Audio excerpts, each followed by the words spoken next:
రేపటి నుంచి జనసేనాని ఎన్నికల ప్రచారం నిర్వహించనున్నారు. రేపు అనకాపల్లి, 8న ఎలమంచిలలో సభల్లో పవన్ ప్రసంగించనున్నారు. 9న పిఠాపురంలో ఉగాది వేడుకల్లో పవన్ పాల్గొంటారు. జ్వరంతో వారాహి యాత్రకు పవన్ కళ్యాణ్ విరామం ఇచ్చారు. పవన్ కు జ్వరం తగ్గడంతో 3 రోజుల పర్యటన షెడ్యూల్ ఖరారైంది. నెల్లిమర్ల, విశాఖ దక్షిణ, పెందుర్తి నియోజకవర్గాల్లో పర్యటనకు సంబంధించిన షెడ్యూల్ను త్వరలో ఖరారు చేస్తామని జనసేన నేతలు తెలిపారు. మొత్తంగా ఇదే అంశానికి సంబంధించి మరింత సమాచారం అందించడానికి మా విశాఖ ప్రతినిధి శ్రీరామ్ ఫోన్ ద్వారా సిద్ధంగా ఉన్నారు.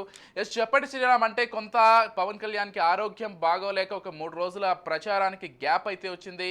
అయితే రేపు ఆయన అనకాపల్లిలో వారాహి యాత్ర చేయబోతున్నారు. మన విశాఖ జిల్లాలోని అనకాపల్లిలో మొత్తంగా యాత్రకు సంబంధించి, పవన్ పర్యటనలకు సంబంధించి పూర్తి డీటెయిల్స్ ఏంటి? అభ్యర్థులను ఖరారు చేసిన తర్వాత జనసేన అధినేత పవన్ కళ్యాణ్ జిల్లాల పర్యటన చేయాలని నిర్ణయించారు. ఇందుకు అనుగుణంగానే మొదటగా తాను పోటీ చేస్తున్న పిఠాపురం నియోజకవర్గంలో 4 రోజులు పర్యటించేందుకు షెడ్యూల్ రూపొందించారు. ఆ తర్వాత వరుసగా విశాఖ జిల్లాలో జనసేన పార్టీ అభ్యర్థులు బరిలో ఉన్న నియోజకవర్గాల్లో ఆయన పర్యటనలు చేయాలని, బహిరంగ సభలు కూడా ఏర్పాటు చేయాలని నిర్ణయించారు. ఇందుకు అనుగుణంగా ఒక 10 రోజుల షెడ్యూల్ అయితే జనసేన పార్టీ విడుదల చేసింది. అనుకున్న ప్రకారం పిఠాపురంలో ప్రారంభమైనప్పటికీ కూడా పవన్ కళ్యాణ్ అస్వస్థతకు గురి కావడంతో మధ్యలో 3 రోజులు ఈ పర్యటనకు సంబంధించి బ్రేక్ వచ్చింది. అయితే ప్రస్తుతం పవన్ కళ్యాణ్ కోలుకోవడంతో తిరిగి ఆయన పర్యటన షెడ్యూల్ ను మళ్ళీ పునర్నిర్వచించి దాన్ని అయితే ఏర్పాటు చేస్తున్నారు.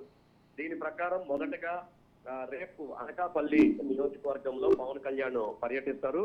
ప్రధానంగా ఈ అభ్యర్థుల ఎంపిక ప్రక్రియ మొదలైనప్పుడు మొట్టమొదటిగా అనకాపల్లి నియోజకవర్గం అభ్యర్థినే జనసేన అధినేత ప్రకటించారు.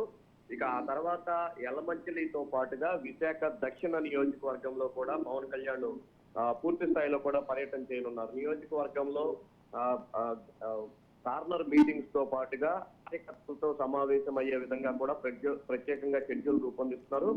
అలాగే వారాహి వాహనంలో ఎక్కడెక్కడ ఈ పర్యటన చేయాలనే అంశాలపైన ఇప్పటికే స్థానికంగా ఉన్న జనసేన నాయకులైతే ఏర్పాట్లు చేస్తున్నారు.